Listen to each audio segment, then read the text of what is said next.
Assalamualaikum warahmatullahi wabarakatuh. Kisah lucu yang ke-8, Pak Ibu Ustaz, saudara-saudara sekalian. Diceritakan oleh teman saya,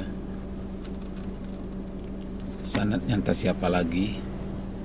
Teman saya itu sudah almarhum. Katanya kisah lucunya itu ada orang yang akan meninggal dunia itu susah untuk perginya, susah untuk wafat. Setelah dia menghela napasnya dalam-dalam, disangka orang langsung pergi, tidak. Rupanya napasnya keluar lagi. Kelihatan sekali dia kepayahan dan kesusahan. Dalam keadaan yang susah seperti itu, lalu dia menyebut kata-kata nam. Nah, orang rumah itu menyangka dia memanggil pembantunya, namanya si Inem. Nah, didatangkanlah si Inem. Inem memegang tangannya. Ada apa, Pak? Ini Inem. Lalu dia menggeleng-gelengkan kepala. Bukan si Inem. Terus lagi dia mengucapkan kata-kata nam. Nah, susah orang untuk menerjemahkan. Apa ini kata-kata nam? Nah, rupanya tidak jauh dari rumahnya itu ada sahabat-sahabat karibnya. Sahabat-sahabat karib itu adalah teman lamanya. Nah, mengerti betul tentang sikap tingkah laku bapak ini, kebiasaannya sewaktu dia masih hidup. Lalu temannya ini mendekati bapak itu, lalu memasukkan sesuatu ke dalam genggaman bapak itu. Ketika dia mengucapkan nam, dimasukkanlah sesuatu ke dalam genggaman bapak itu yang akan meninggal itu. Nah, setelah itu barulah dia pergi dengan lega. Nampak napas terakhirnya, keluarga pun cepat membisikkan kalimat la ilaha illallah. Sedangkan benda itu tetap tergenggam di dalam tangan sang mayat. Nah, Bapak Ibu Saudara sekalian, lalu orang menjadi penasaran. Ada apa dalam genggaman mayat ini? Sudah sekian lama dia dalam keadaan nazak, dalam keadaan syakarat, berbagai-bagai cara sudah dibacakan Yasin, belum juga dia pergi. Tetapi setelah diletakkan sesuatu benda ke dalam tangan bapak ini, langsung dia pergi menghembuskan napasnya yang terakhir. Nah, apakah bendanya itu? Rupanya benda itu adalah batu domino. Batu domino ganja 6. Nah, jadi bapak ini karena kebiasaannya sewaktu hidupnya sangat terpesona atau sangat asik, mendarah daging bagi dia main domino. Selalu dia mengucapkan ganja 6. Sampai ketika dia akan mati pun dia mengatakan 6. Nah, setelah dimasukkan batu ganja 6 itu ke dalam tangannya, dia pun menghembuskan napasnya yang terakhir.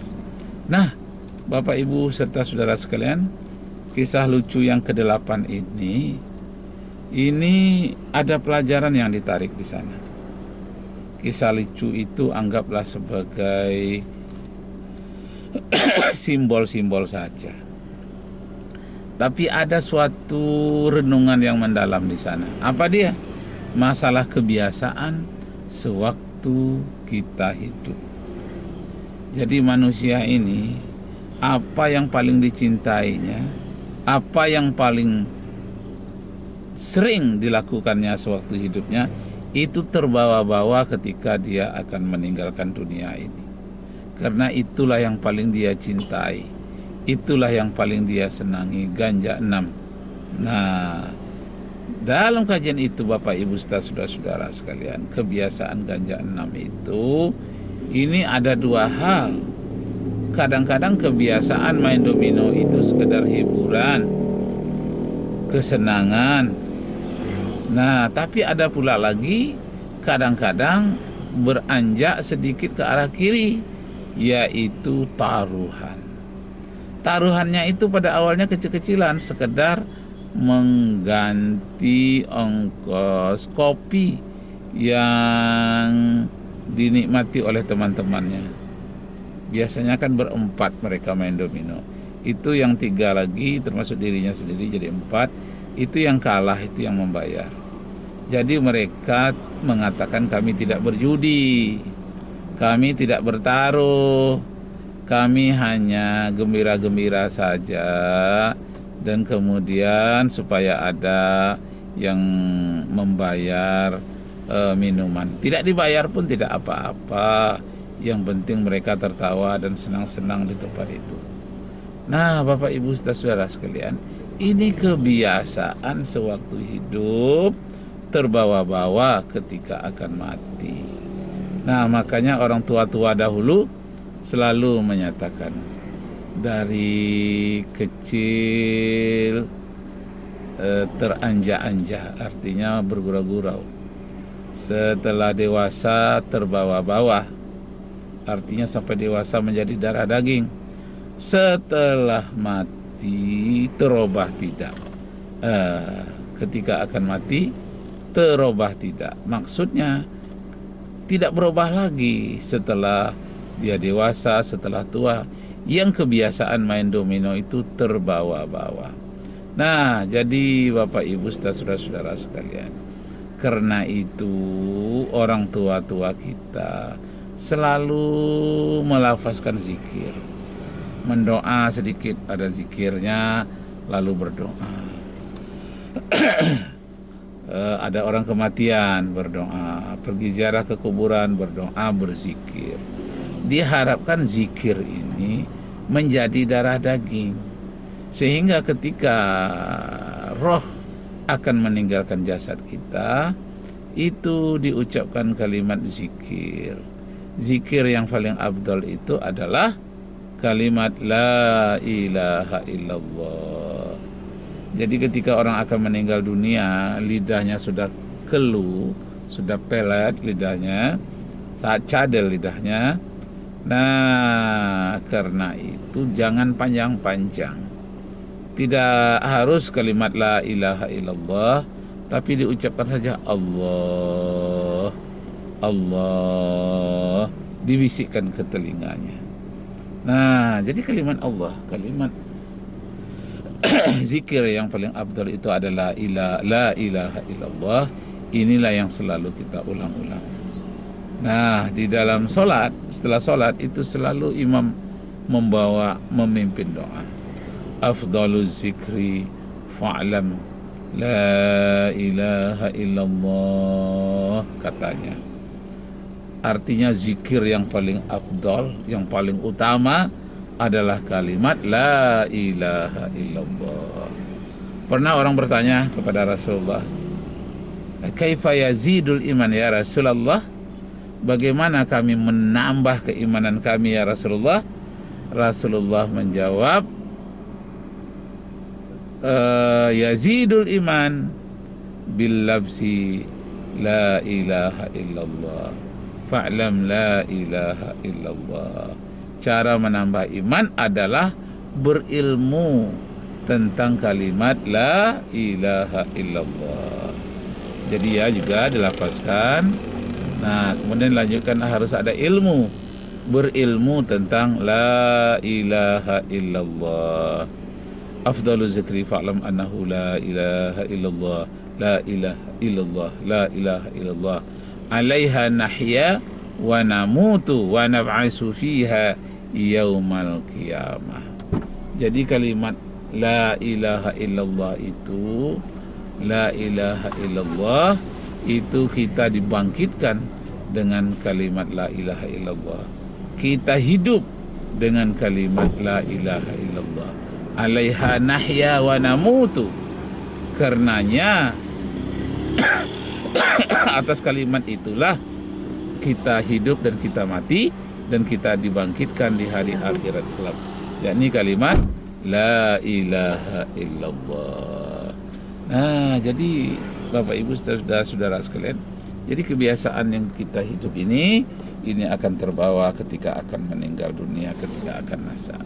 Nah, ada satu lagi, itu katanya seorang bapak ketika akan meninggal dunia juga. Nah, ini bisa yang ke-9 ini jadinya. Nah, yang ke-9 lah. Kisah lucu yang ke-9. Bahwa ada seorang bapak ketika jenazahnya sudah ditutupi dengan kain panjang, itu telunjuknya tidak mau nutup, menunjuk dia. Orang jadi takut, katanya jangan-jangan dia menunjuk saya ini. Mungkin setelah dia mati, saya pula yang akan mati. Nunjuk dia, tangannya bisa tertutup, kakinya tertutup, tapi telunjuknya nggak bisa ditutup. Nah, ada apa ini orang meninggal dunia? Nah, rupanya ada temannya sewaktu masih hidup dahulu menyebutkan tentang kebiasaan bapak ini sewaktu hidupnya. Sering sekali dia pakai apa gini? Shh, shh. Nah, apa namanya itu, Pak? Belesit. Hah? Belesit. Dalam bahasa Indonesianya apa tuh? Shh, shh. Sud. Ada yang bilang sud. Yuk, sud, sud katanya kan. Nah, jadi selalu dia itu memasang telunjuk sud gitu. Nah, biasanya dia menang. Karena kalau dijawab orang dengan kelingking, dibalas dengan kelingking kan menang dia manusia kan. Kalau kelingking kan semut. Kalau jawab dengan gajah, nah baru. Jadi tidak maulah menutup telunjuknya itu jenazah itu. Datang kawannya, diletakkannya ibu jari di dekat telunjuknya itu. Telunjuk letakkannya ibu jari. Barulah dia menutup. Jadi ya kawan saya bercerita begitu. Apakah pengalaman dia tidak menceritakan begitu. Tapi saya mendapat informasi katanya ada kejadian seperti itu. Nah, bagi saya kejadiannya itu asli atau tidak penting. Yang penting memang intinya kebiasaan kita waktu hidup itu terbawa-bawa ketika akan meninggal dunia. Karena itu tanamkanlah kebiasaan-kebiasaan yang baik. Kita beli goreng. Belilah segini.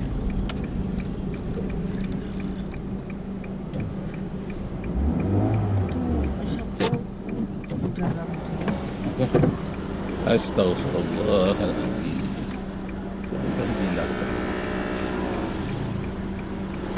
Nah, jadi kebiasaan-kebiasaan yang baik itulah, maaf terganggu.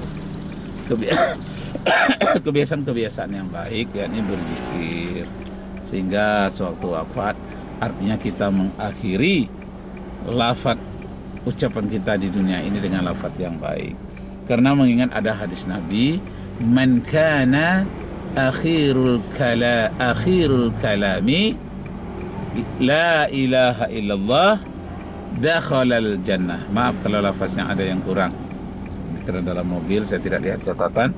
Man kana akhirul kalami la ilaha illallah dakhalal jannah. Atau mungkin man qala la ilaha, man kana fi akhiri kalamihi la ilaha illallah dakhalal jannah. Nanti kita cek lagi di internet.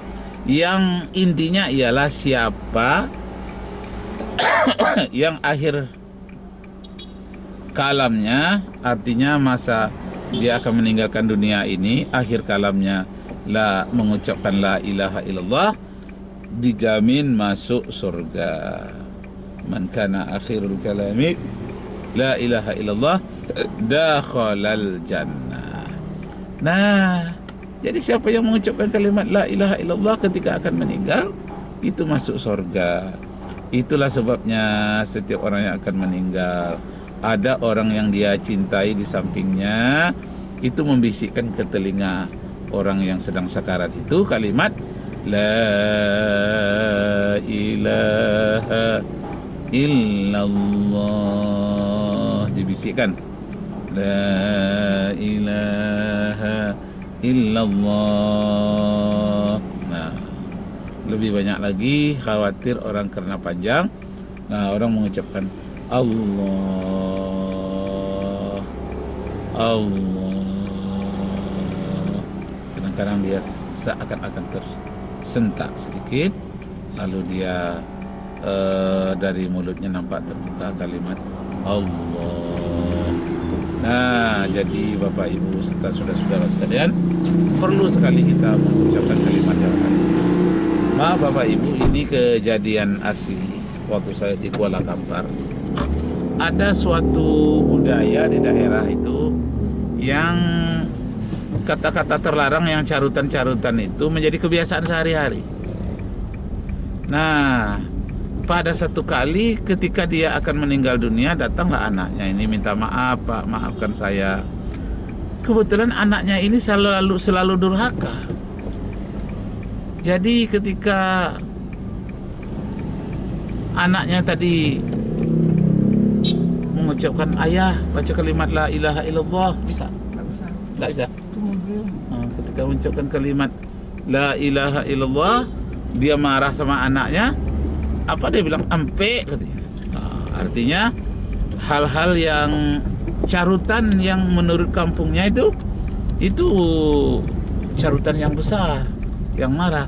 Ketika itu dicabutlah nyawanya oleh malaikat maut. Kenapa? Karena dia selalu ketika marah mengucapkan ungkapan seperti itu. Nah, kembali dia marah kepadanya, diucapkannya ucapan seperti itu. Masya Allah. Nah, ini yang sedihnya, akhir kalamnya itu dengan mengucapkan kata-kata yang keji, kata-kata yang kotor. Nah, karena itu biasakanlah, sekalipun kita marah, ungkapkanlah kata-kata yang baik, kalimat yang baik. Jangan mengucapkan kata-kata yang jelek. Sekalipun dia anak kita banyak bersalah kepada kita, jangan dikatakan engkau ini kurang ajar, ditembak oleh petir lah kau. Nah, ada kejadian memang kena petir anaknya itu. Tapi ada pula orang yang marah kepada anaknya, la ilaha illallah, dilantak kayu lah angnak, katanya.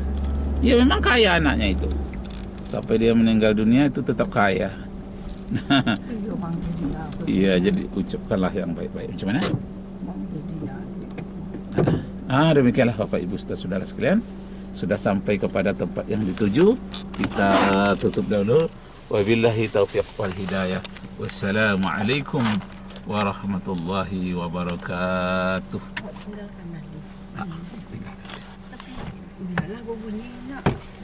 Kita buka apanya?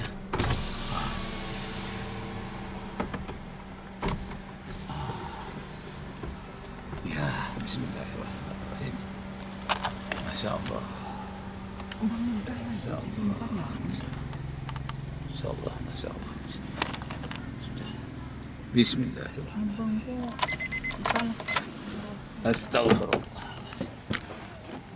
Astaghfirullah. Astaghfirullah.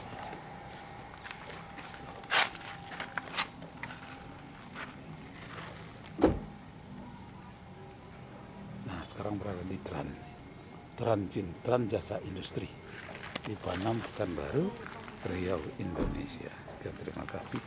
Wabillahi taufiq wal hidayah. Wassalamualaikum warahmatullahi wabarakatuh.